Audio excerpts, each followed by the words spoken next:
Hai, Assalamualaikum dan salam sejahtera. Saya Syukri Haya merupakan dealer aktif Public Gold yang telah pun bermula untuk share tentang ilmu emas dan kewangan bermula pada tahun 2019.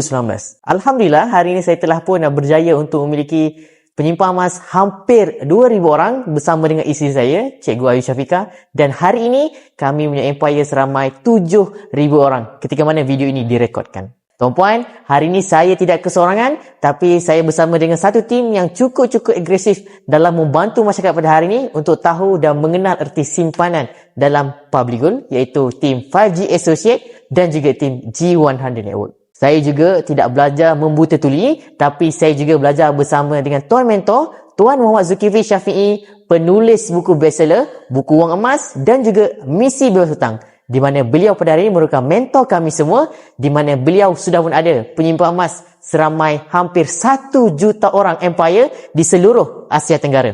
Saya juga bersama dengan Tuan Muda Azim Alif dan juga Tuan Muda Azam Amiri selaku leader kami dalam tim 5G Associate, di mana mereka lah yang telah membantu, mendidik dan membimbing kami untuk menjadi seorang dealer Public Gold yang aktif dan yang paling penting menjadi dealer yang berilmu.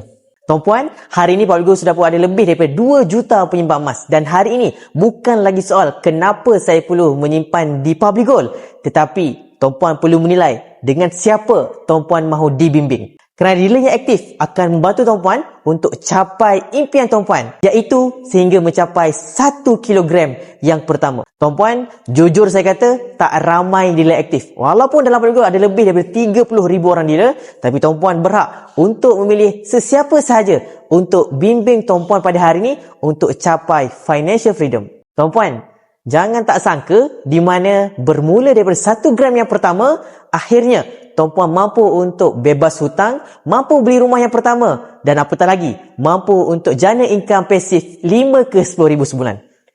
Jadi tuan-puan, apa tunggu lagi? Jom tekan link di bio untuk bersama-sama saya pada hari ini bermula simpan emas, melabur emas, dan yang paling penting tuan-puan juga boleh jari seperti saya untuk jana income ekstra melalui bisnes Public Gold. Nak saya bantu? Terus tekan link di bio sekarang.